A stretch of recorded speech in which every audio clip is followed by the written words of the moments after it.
복된 주일 아침, 맑고 좋은 이 주일 아침을 허락해 주심을 감사합니다. 세상 모든 사람들이 주님을 찬양할 수 있는 특권이 있는 것이 아닙니다. 우리에게 하나님을 찬양하고 하나님의 이름을 높여드릴 수 있는 이런 특권을 허락해 주심을 감사합니다. 오늘도 저희들에게 맡겨주신 하루 온종일 주님을 찬양하고 경배하며 보내기를 원합니다. 구원의 기쁨과 감격과 감사로 주님을 예배하기를 원합니다. 주 예수 그리스도의 이름으로 모이는 우리 서울제일침례교회 모임을 주님 주장해 주시고 이 모임 가운데 자정해 주시고 이 모임 가운데서 영광 받아 주옵소서. 오늘 이 아침에 말씀을 살펴볼 때 말씀의 주인이시고 말씀 자체이신 그리고 우리의 지혜 되신 주님께서 우리에게 깨달음을 허락해 주시고 필요한 지혜를 지식을 우리에게 허락하여 주옵소서. 거룩하신 예수님의 이름으로 기도합니다. 아멘. 자, 오늘은 그동안 창세기 강의하셨던 우리 김 교수님이 한 3주 동안 특별한 다른 교회 행사가 있어서 제가 대신 그 시간 여러분들과 함께 아침 주일학교 성경 공부를 합니다. 무엇을 공부를 할까 몇 가지 주제가 있는데 좀 고민하다가 이제 이렇게 이걸 한번 공부하면 좋겠다. 이게 제가 준비하는 자체가 좀 힘들긴 할 거예요. 제가 또 이게 이런 것을 접근할 수 있는 그런 큰 어떤 지식이나 그런 것들이 많이 부족한 사람이기 때문에 이 문제를 잘 풀어갈 수 있을까 생각했는데 그래도 그 아는 범위 내에서 주님께서 지혜를 주시는 범위 내에서 우리가 서로 이 문제를 한번 접근했으면 좋겠다. 그래서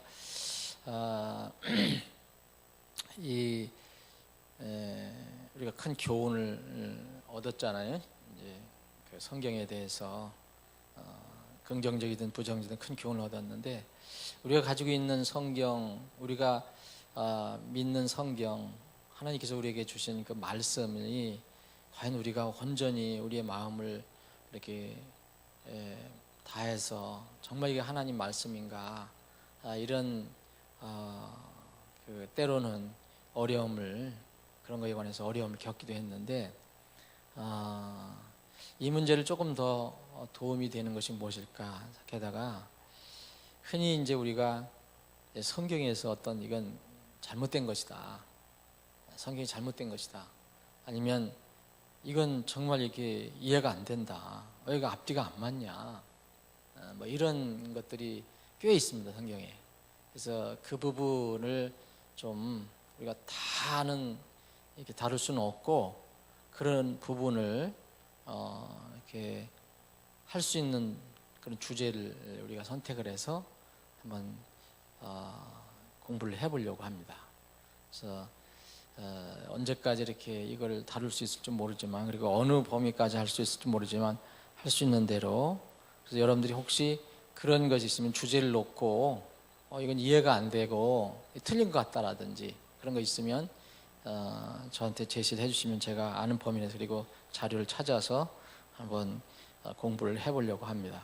쉬운 일은 아닐 거예요. 이게 전문적인 그런 어떤 깊이 이걸 연구하는 학자들도 어려운 분야인데 그래서 오늘은 이 제목을 이렇게 한번 다뤄봤습니다. 그래서 성경의 난제들에 대한 성경적인 접근이다.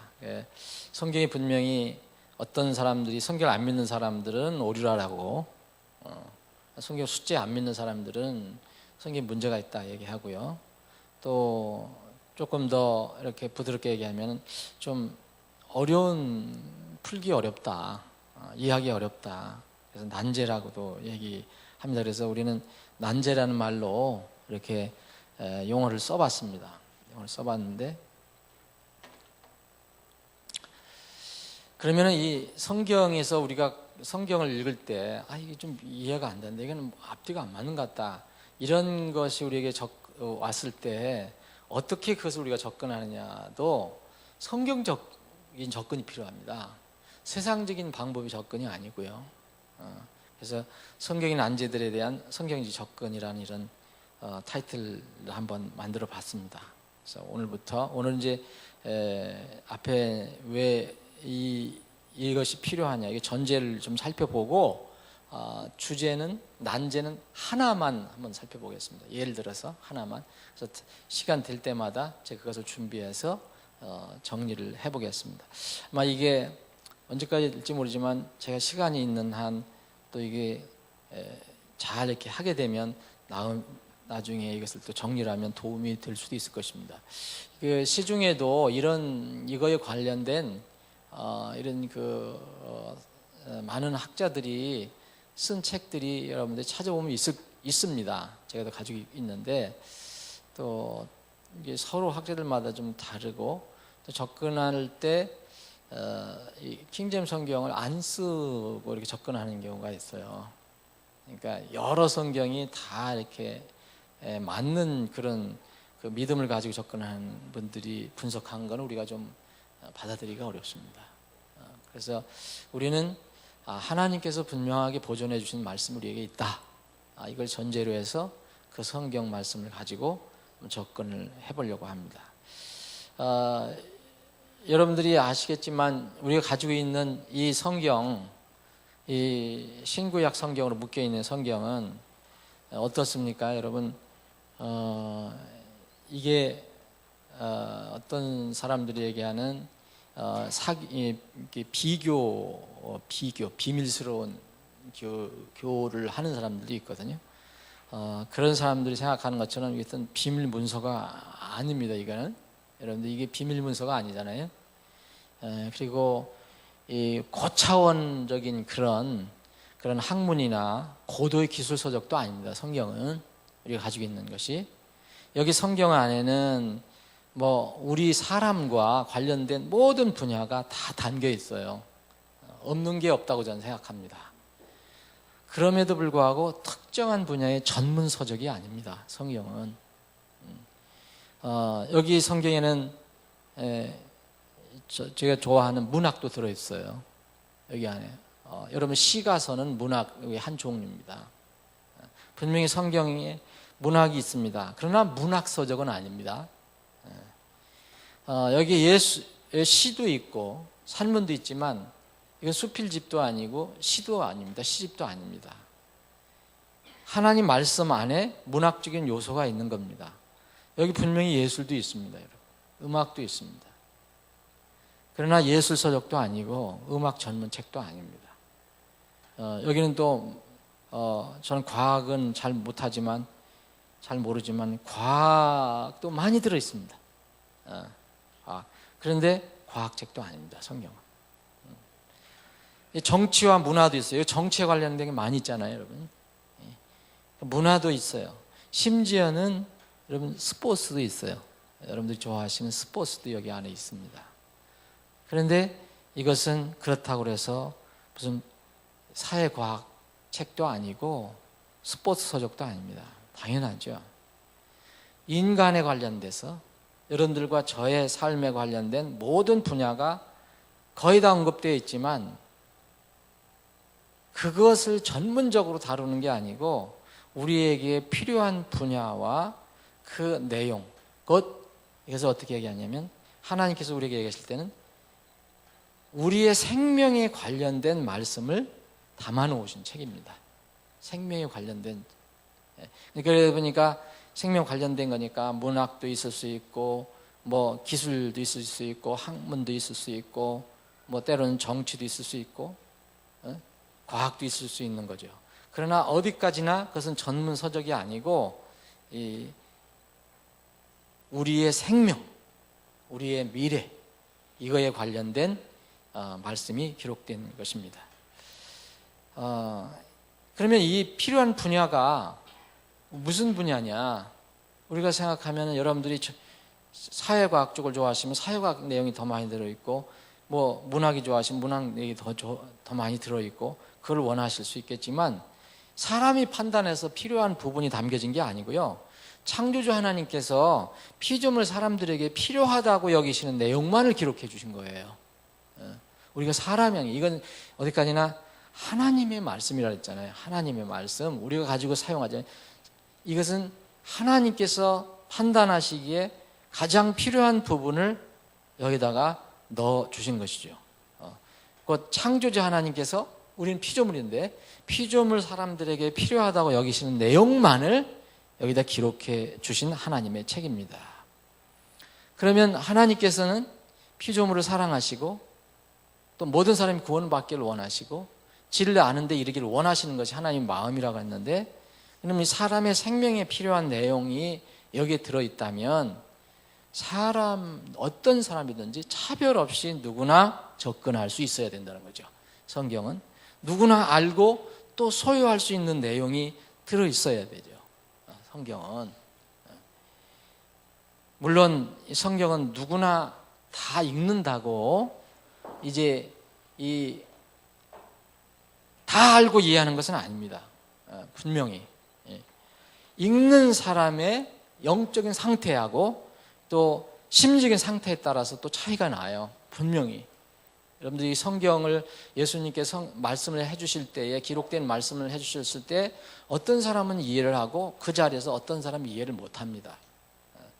그래서 똑같이 읽고 다 똑같이 이해하는 거 아니에요. 그 사람의 영적인 상태나 심리적인 상태에 따라 차이가 있을 수 있습니다.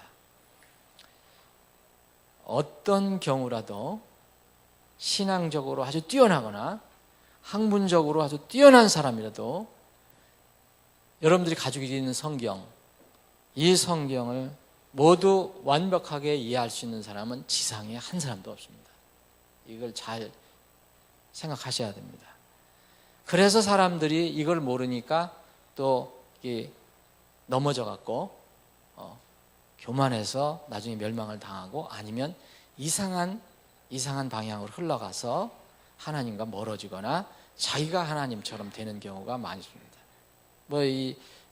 대부분의 이단 사이비의 그 교주들 보면 본인들이 성경을 다 계시고 다 아는 걸로 이렇게 해석을 하기 때문에 그런 것을 만들어내게 됩니다. 모든 사람이 아무리 신앙적으로 훌륭하고 아무리 학문적으로 뛰어나더라도 성경을 모두 완벽하게 이해하는 사람은 이 지상에 없습니다. 아무도 없습니다, 여러분. 성경은 거룩한 책인데 창조주 하나님께서 우리 피조물에게 주신 것인데 어떻게 우리 창조주도 아닌데 피조물이 하나님의 그 창조주께서 해놓으신 것을 다 우리가 완벽하게 이해할 수 있습니까? 그건 불가능한 얘기죠. 그래서 이 사실은 우리가 지상에 있는 한 피할 수 없는 사실인데 이걸 우리가 인정하고 가야 됩니다. 여러분들이 거듭났어요. 저도 거듭났어요. 거듭난 사람은 하나님의 영이 있습니다. 근데 하나님의 영은 모든 것을 안다라는데 그렇다고 여러분들이 다 성경을 압니까? 아니거든요. 우리는 여전히 하늘에 가기 전에는 육이 함께 존재합니다. 육이 함께 존재해서 육의 영향을 받을 수밖에 없어요. 이제 여러분들이 이제 영화로운 몸으로 부활돼서 주님과 함께 있을 때는 모든 것을 알 수 있다고 그랬어요. 모든 것을 이해합니다. 그러나 지금 지상에 있는 동안은 피조물의 한계성 안에서 벗어날 수가 없어요. 잊지 마시고 합니다. 이게 피조물입니다, 우리가. 그래서 하나님의 긍휼과 은혜가 날마다 필요한 겁니다. 그래서 이 이사야 대언자가 이런 말을 했어요. 내 생각은 너희 생각과 다르며 내 길은 너희 길과 다르니라. 주가 말하노라. 하늘들이 땅보다 높은 같이 내 길은 너희 길보다 높으며 내 생각은 너희 생각보다 높으니라. 여러분 많이 읽어보시죠. 이건 뭡니까? 창조주와 피조물은 다르다는 거예요. 하나님의 생각과 뜻을 우리가 완벽하게 다 이해할 수 없어요. 바울 사도도 그래서 로마서 11장에서 이런 얘기를 합니다. 그분의 판단은 우리가 헤아릴 수 없다 그래요. 그분의 길은 찾지 못한다라고 얘기합니다. 이 사도 바울이 성령의 감동을 받아서 기록을 했잖아요, 성경을. 바울 서신이든 뭐 이런 걸 기록했습니다. 근데 베드로가 그것을 읽고 내가 깨닫지 못하는 게 있다, 어려운 것이 있다 그랬어요. 이것을 보면 우리 피조물은 누구나 어떤 대단한 영적인 능력을 가지고 있든 없든 간에 하나님 말씀은 완벽하게 이해할 수 있다라고 얘기하는 사람이 있다면 여러분들 굉장히 조심해야 됩니다. 그런 사람은 빨리 떠나는 게 좋습니다. 위험합니다. 그런데 그럼에도 불구하고 여러분 모든 사람에게 그렇게 우리가 다 이해를 할 수 없지만 이 성경은 사람에게 주신 거기 때문에 사람들에게 필요한 사람의 생명에 관한 책이라고 그랬잖아요. 생명에 관한 내용을 주셨다고 그랬잖아요. 그러면 사람에게 보편적으로 필요한 구원의 지식을 얻지 못하는 경우는 있을 수 없다 이거예요. 저는 성경을 모르니까 그럼 저는 구원을 못 받습니다. 저는 구원 받기 싫습니다. 난 예수님 누군지 나 알 필요도 없습니다. 잘 모르니까. 그렇게 할 수가 없어요. 누가 하냐면 보편적으로 필요한 구원의 지식은 다 얻을 수 있어요. 누구든지 얻을 수 있습니다. 그거는 못 얻는 것은 그 사람의 문제입니다. 여러분 디모데 후서 이게 여러분 잘 아시는 내용이죠? 보세요. 디모데후서 3장 이거는 바울 사도가 어린 디모데에게 보낸 겁니다. 너는 배워서 확신한 것들에 거하라. 네가 그것들을 누구에게서 배운 줄 알면 또 어린 아이 때부터 그랬죠. 디모데는 어린 아이 때부터 내가 거룩한 성경 기록들을 알았나니라 했습니다. 디모데는 이 성경 기록을 통해서 너를 지혜롭게 하고 그리스도에서만 있는 믿음을 통해 구원에 이르게 하는 자 그랬어요. 그러니까 성경을 완전히 아는 사람은 없지만 모든 지식이 다 들어가 있지만 하나님께서 창조주가 피조물에게 주신 말씀이지만 그래서 다 알 수 없지만 그럼에도 불구하고 사람들에게 꼭 필요한 생명에 관련된 것은 몰라서 이해하지 못해서 어려워서 깨닫지 못해서 구원 못 받는 사람은 없다는 겁니다. 여러분 영어 킹제임스 성경은 학자들이 연구해 보니까 영어 킹제임스 성경을 얘기하는 겁니다. 영어 킹제임스 성경은 초등학교 고학년 그 영어권에 있는 학생들 기준으로 한 거겠죠. 영어를 이제 목으로 하는 초등학교 고학년 내지는 중학생 정도면 이해를 할 수 있는 내용으로 되어 있어요. 영어 킹제임스 성경은 NIV는 쉬운 것 같지만 어려운 단어들이 많이 나와 있습니다. 그래서 그 수준이 높아집니다. 더 고등학교 이상이나 돼야 됩니다. 근데 영어 킹제임스 성경은 중학생 정도면 어렵지 않게 읽을 수 있는 수준이라고 합니다. 학자들이 연구한 거 보면 우리는 영어 킹제임스 성경을 이제 번역한 말씀을 가지고 있는데 그러니까 누구든지 이 성경이 어려워서 이해를 못 하겠다. 그래서 내가 구원을 못 받겠다. 그런 사람은 있을 수 없다는 거죠. 만약 중세시대처럼 로마 가톨릭이 중세시대는 어떻게 했습니까? 사람들이 성경을 보지 못하도록 금서로 지정했습니다. 읽어서는 안 될 금지한 그 책이 금서잖아요. 금서로 지정해서 누구나 못 읽게 했습니다. 접근을 못하게 했어요. 그러니까 그때는 어떠냐? 중세시대는 암흑시대라는 게 왜 암흑시대입니까? 성경을 누구나 자유스럽게 이렇게 평범한 사람들이 읽지 못했어요. 누구만 알 수 있습니까? 배운 사람들, 식자층 아니면 고위 성직자들 이런 사람들만 접근할 수 있고 읽을 수 있어요. 그것만 얘기하면 그대로 그 사람들이 해석하는 대로 그냥 따라갈 수밖에 없었었죠. 그런데 하나님께서는 이 성경이 누구에게나 읽혀지기를 원하셨기 때문에 그런 과정이 있어서 우리에게 이제 이런 성경이 와 있게 됩니다. 다시 말씀드리면 우리가 가지고 있는 성경은 거룩한 하나님께서 창조주께서 피조물인 우리에게 주신 사람에게 주신 말씀인데 그래서 피조물이 창조주 하나님의 그 뜻과 계획 그 길을 완전히 다 알 수는 없다. 어떤 사람이 난 성경을 다 안다. 이건 굉장히 위험한 사람입니다. 그런 사람이 베드로보다 더 영적으로 영성이 뛰어나다고 얘기할 수가 없을 겁니다. 베드로도 바울 사도의 글을 어렵다. 어떤 건 나 이해가 안 된다라고 얘기했어요. 그럼에도 불구하고 베드로가 그게 어려운 그런 부분이 있어서 나는 하나님 말씀을 이해 못해서 구원을 못 받는다, 이렇게 있을 수는 없다. 이런 건 절대 있을 수 없다는 거죠. 영혼의 구원에 필요한 성경 지식, 하나님의 사랑과 은혜를 아는 데 필요한 말씀은 어려워서 내가 그 부분을 이해하지 못해서 그 부분이 오류처럼 느껴져서 구원을 받지 못하는 경우는 결코 있을 수 없다. 그래서 여전히 우리는 이제 이른바 난해 성경 구절이라고 하는 것, 그리고 보기에는 이건 오류처럼 보이는 것이 분명히 성경에 존재하지만 그것을 통해서 그것으로 이 이유를 삼아서 하나님을 믿는 믿음에 자신이 책임을 면할 수가 없다는 거예요. 나중에 주님 앞에서 나 성경이 어려워서 어떤 부분에 오류가 있는 것처럼 보여서 앞뒤가 안 맞는 것 같아서 저는 안 믿었습니다. 그렇게 할 수 없다는 거예요. 만약 그런 부분이 혹시 있다 하더라도 그런 부분을 제쳐놓고라도 얼마든지 성경은 그 사람 개인이 이 말씀을 통해서 하나님을 알게 되고 예수님의 사랑을 알게 되고 그래서 구원받을 수 있는 그런 말씀이 얼마든지 있다는 겁니다.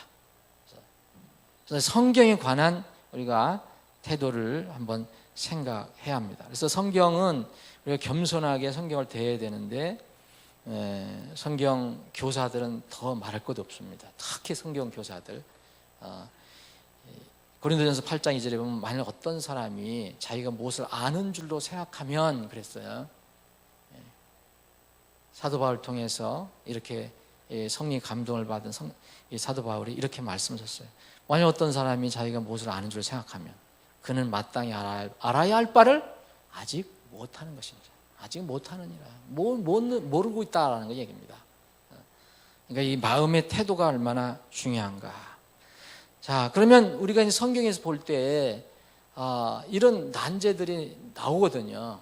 그래서 난제들이 나온다고 할 때 우리가 그걸 어떻게 생각하냐. 이 난제들이 나올 때마다, 그리고 또 우리가 눈으로 볼 때 이거 오류처럼 보이는 거, 앞뒤가 안 맞는 것처럼 보일 때 안 믿으려고 하는 사람들은 이 성경이 이래서 이거 엉터리다, 이거 하나님 말씀이 아니다, 아니면 믿는 사람들이라고 해도 이 성경에 대한 의심을 갖게 되는 경우가 있어요. 이거는 아주 잘못된 태도입니다. 이런 어떤 성경 구절이 나오거나 내가 이해하지 못한 부분이 있으면 창조주 하나님과 나는 차이가 있다, 내가 이렇게 부족하구나, 나는 한계가 있다, 그래서 하나님의 긍휼이 필요하다, 오히려 하나님을 찬양하고 경배할 수 있는 그런 기회가 돼야 됩니다. 그런데 사람들이 묘하게 교만해지면 거꾸로 되거든요. 거꾸로. 그래서 이런 우리가 이제 오늘부터 제가 할 때는 난해 구절 혹은 앞뒤가 안 맞는 구절 같은 거, 많은 그 성경을 안 믿는 사람들이 성경을 공격하는 내용이 있어요. 이거 엉터리다, 이거 성경 봐라, 이게 엉터리 아니냐, 이게 무슨 뭐 영감받은 하나님 말씀이냐, 이렇게 이제 그 자유주의자들이라든지 이거 알렉산더 계열이라든지 아니면 뭐 현대의 그런 학자들이 많이 있습니다. 근데 그런 것을 우리가 들을 때마다 우리는 성경을 어떻게 접근해야 되냐. 그래서 성경 난제들에 대해서 여러분들이 이게 그들이 다가올 때 세상적인 접근을 하지 말라는 거야. 성경적인 접근을 하시라는 거야. 성경적으로 접근하라. 세상적인 접근하면 여러분들이 믿음이 떨어지거나 의심을 하거나 심지어는 나중에는 어떤 경우가 생기냐면요, 주님을 떠날 수도 있습니다. 여러분, 월터 카이저라는 그런 학자는 이 월터 카이저는 이제 성경의 어려운 부분, 혹시 얘기하는 그 오류라고 주장하는 이런 부분들을 연구한 학자 중에 하나인데 이번에 이런 얘기를 했어요.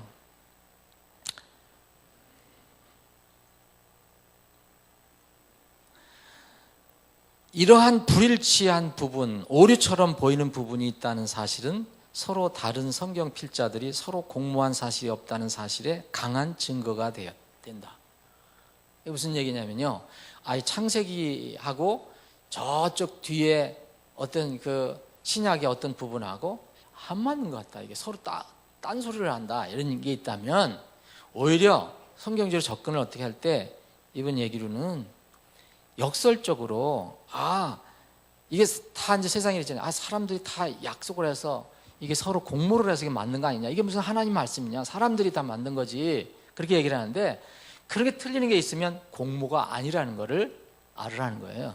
오히려 그러니까 하나님 말씀을 믿을 수 있는 근거가 반증이 된다는 거예요. 역설적으로 성경의 신빙성을 제거해주는 증거가 될 수 있다라고 이야기합니다. 그래서 이와 같은 성경 난해 구절들은 그리스도에 대한 우리의 헌신을 시험해 볼 수 있는 좋은 시금석이 될 수도 있다라고 이분은 얘기했습니다. 좋은 이야기입니다.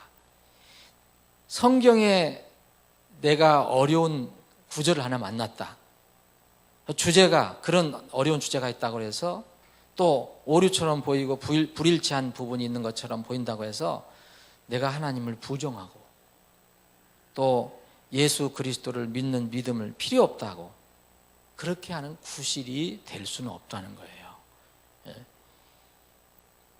조금 전에 말씀드린 요한복음 6장에 보면 예수님을 그렇게 따라다니는 사람들이, 예수님을 찬양하고 예수님으로부터 빵도 얻어먹고 기적도 체험했던 사람들이 요한복음 6장 여러분들 뒤에 읽어보시면 그 사람들이 예수님 떠나가거든요. 근데 그 사람들 입에서 나온 말이 있습니다. 너무 말이 어렵다는 거예요. 이 지금 말로 하면 이거 뭐 앞뒤가 안 맞는 거 아니냐, 우리가 이해하기 어렵다, 난해 구절 아니냐, 이거 오류 아니냐, 이런 이 시대에 얘기하는 거하고 비슷한 겁니다. 저분 얘기하는 게 예수 그리스도 뭐 빵도 얻어먹고 기적 체험했지만 말하는 게 우리 생각과 틀려, 이게 어려워. 그래서 떠납니다. 다 떠납니다. 제자들만 남겨놓고. 그들은 왜 떠나느냐면 예수님의 말씀이 자신들의 기준에 이해하기 어렵다고 생각한 겁니다. 그래서 참 불행한 결과는 그들이 누굴 떠났습니까? 생명의 주님을 떠나고 말았습니다. 그래서 성경은 절대로 이제 이게 난해 구절을 우리가 공부할 때도 절대로 이 성경을 우리가 공부할 때 이제 오후에도 말씀을 드리겠지만, 여러분들이 어떤 논리라든지 뭘 이렇게 연구할 때라 이럴 때는 그 귀납적으로 하실 수 있어요. 과학적인 방법으로 뭐 이렇게 증명할 수 있는데, 성경은 그렇게 하면 위험합니다. 성경은 하나님을 믿는 거는 연역적으로 믿어야 돼요. 그냥 하나님이 선포하신 말씀을 일단 믿어야 됩니다. 하나님께서 우리에게 보존해 주신 말씀, 우리에게 보존해 주셨다. 하나님은 완전하신 분인데 우리에게 보존해 주셨다. 말씀을 주셨다. 하나님께서 이 세상을 창조하셨다. 선언하셨잖아요. 하나님께서 그걸 사람들에게 설명하시려고 하시지 않아요. 어떻게 세상을 만드셨는가, 뭐 창조 과정 얘기하시고 하나님 보존, 하나님께서 우리에게 말씀을 주셨다. 성경이 나오기는 했지만 그렇게 자세하게 우리 설득을 하시려고 하시지 않아요. 그냥 선언하십니다. 하늘과 땅은 없어지겠으나 내 말들은 없어지지 아니하리라. 끝이에요. 이것이 여러분들이 믿든 안 믿든 여러분들이 자유입니다. 하나님께서 태초에 처음에 하나님께서 하늘과 땅을 창조하시니라. 창세기 1장 1절. 여러분들이 믿으시든지 안 믿으시든지 여러분 자유입니다. 하나님께서 여러분들 믿게끔 막 가서 막 뭐 왜 어떻게 창조해 이렇게 한 거야, 진화가 아니야, 설명 안 하십니다. 그건 우리가 하는 거예요. 창조 그거 안 믿을 사람들은 진화 가지고 여러 가지 자료를 대죠. 여기 이게 문제가 있다. 이게 어떻게 창조냐, 봐라. 하나님은 그 신경 안 써요. 여러분들 이게 딱 연역이라는 건 뭐냐면, 하나님께서 딱 선포하신 걸 일단 믿고 그 다음에 이것을 믿고 다음에 증거들을 여러분들 찾는 건 좋은 거예요. 근데 증거를 다 찾아갖고 창세기 1장 1절을 증거하려면 여러분들은 위험에 빠집니다. 말씀도 똑같아요. 하나님 말씀은 오류가 없다라고 하나님 선언하셨어요. 그럼 오류가 없다라고 시작을 해야 돼요. 그런데 이거 보니까 오류가 있는 것 같아, 이거는 잘못된 것 같아, 그러니까 이건 오류 있는 성경이야. 그렇게 믿으면은 여러분 이 지상에서 완전한 성경 여러분 손에 못 갔습니다. 난제도요 바로 그런 방향으로 여러분이 접근해야 됩니다. 일단 여러분들이 생각해서 이거 오류네, 성경이 이상하네, 정말 그러니까 자유주의 신학자들, 현대주의 신학자들이 얘기하는 거 금방 들어옵니다. 그렇게 생각하면 아, 이거 모세가 이게 썼는데 이거 영감이 아니야. 아니면 또 이게 모세가 직접 쓴 게 아니야. 뭐 어떤 것을 JEDP라고 해서 뭐 누가 이렇게 한 걸 갖다가 베낀 거래. 나중에 후세 사람들이 그걸 이렇게 끼워집어넣은 거래. 이런 것을 신학교에서 배우거든요. 여러분들 그게 다 들어오기 시작해요. 그러면 신학교 졸업하면 여러분들의 신앙은 이제 망하는 겁니다. 절대 난제들이 올 때 먼저 의심을 생각하지 말라는 거죠. 세상 거는 여러분들 의심할지 모르지만, 자, 이제 마지막으로 하나만, 5분밖에 안 남았으니까. 자, 그러면 이런 방향으로 여러분들이 앞으로 이제 공부를 할 겁니다. 이제 그럼 난제들의 사례 오늘 하나만 먼저 봅니다. 자, 창세기 2장 17절에 보면 선악을 알게 하는 나무에서 나는 것을 먹지 마라. 그 나무에서 나는 것을 먹는 날에는 네가 반드시 죽으리라 하는 말이 있어요. 이거는 thou shalt surely die 그랬어요. For in the day, 바로 그날에, 네가 먹는 날. 그래서 어떤 자유주의 신학자라든지 성경을 믿지 않는 사람들이라든지 성경을 어떻게 공격하는 사람도 이렇게 얘기합니다. 왜 하나님은 이 성경이 맞는다면 아담과 이브가 하나님 말씀을 어기고 선악지식의 나무의 열매를 먹는 날 왜 안 죽었어? 딱 깔꺽하고 죽어야지. 이렇게 얘기합니다. 여러분 어떻게 생각하십니까? 안 죽으면 도대체 이유가 뭐냐 이거예요. 자꾸 파고들면 그래? 이상하네. 뭐야? 이게 성경 말씀에 문제 있는 거 아니야? 그래서 심지어는요, 창세기 3장 4절에는 이와 반대의 말이 있어요. 반대의 말. 창세기 3장 4절에는 누가 얘기한 거죠? 뱀이 아담과 하와에게, 이브에게 먼저 얘기한 겁니다.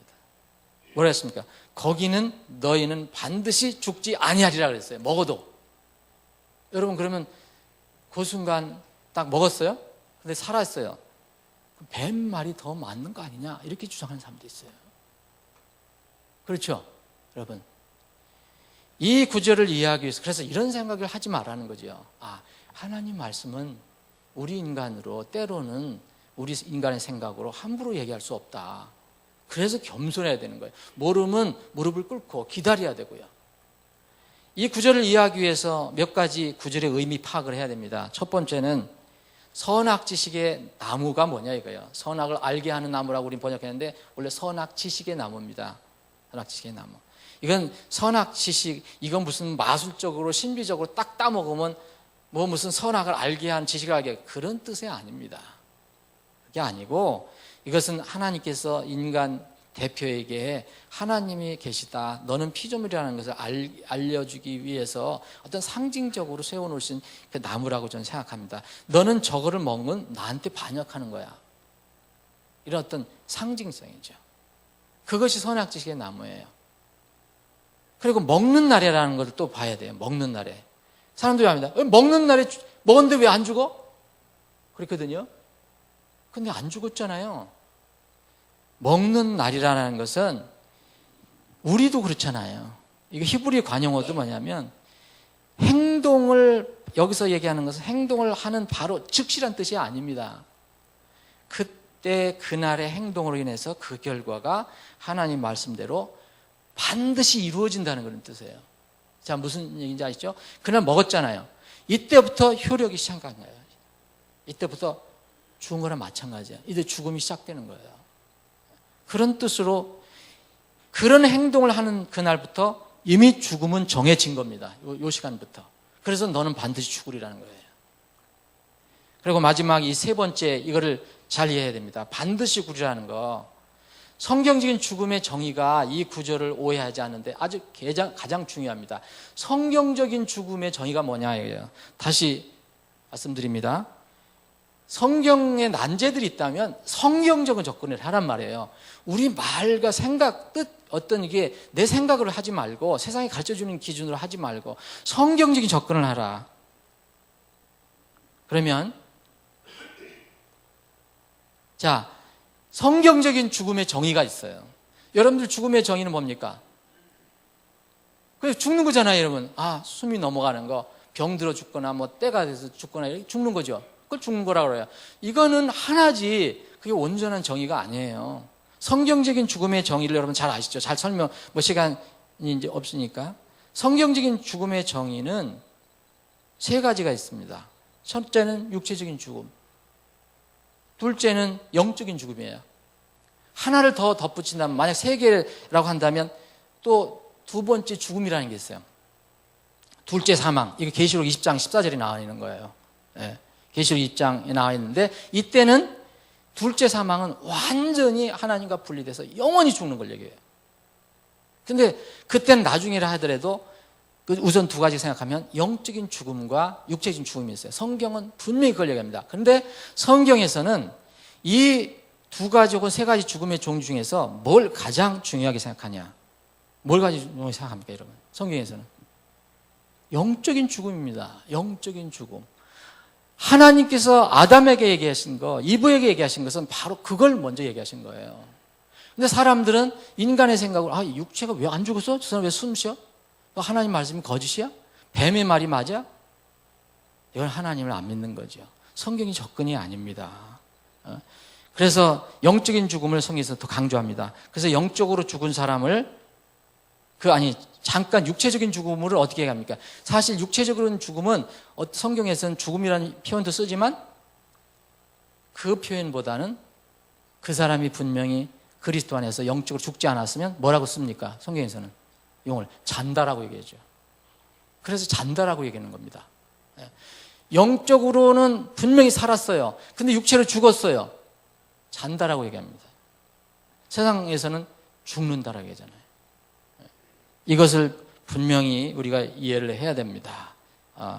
육체적인 죽음보다 영적인 죽음이 진정한 죽음입니다. 성경에서 얘기하는, 하나님께서 얘기하시는 건 바로 그겁니다. 그래서 육체적인 죽음은 당연히 따라오게 되어 있어요. 영적인 죽으면. 그래서 하나님께서 그 다음에 죄를 짓고 나서 죽었잖아요. 벌써 영적으로 죽었잖아요. 그럴 때 하나님께서 부르시잖아요. 영적으로 죽었기 때문에 하나님께 못 나가는 겁니다. 숨었잖아요. 여러분. 숨어서 안 나가려고 그랬잖아요. 그래서 불러내서 다시 하나님께서 온전히 긍휼을 베풀어서 은혜로 가죽옷을 입혀서 다시 살리는 상징적인 그런 가죽옷을 만들어 입히신 겁니다. 죄의 삭은 사망이에요. 여러분, 지금 우리가 옛날에 죽었었잖아요. 근데 살아있다. 그걸 여기다 적용하면 안 된다는 거죠. 그래서 죄의 삭은 사망이나 하나님 선물은 예수 그리스도 우리 주를 통한 영원한 생명이라. 이렇게 난제가 있다면, 혹시 얘기하면 이렇게 풀어가자는 거죠. 우리가 모를 수도 있어요. 그런데 이것을 인간적으로나 세상적인 방법으로 하면 항상 어려움이 있을 수 있다. 하나님 말씀은 우리가 믿으나 안 믿으나 의심하거나 하나 하나님 말씀 하늘에 고정되어 있고요. 그 말씀은, 거룩한 말씀은 영원히 보존될 것입니다. 아버지 하나님, 오늘도 모이게 하시고 말씀을 서로 나눌 수 있는 기회를 허락하심을 감사합니다.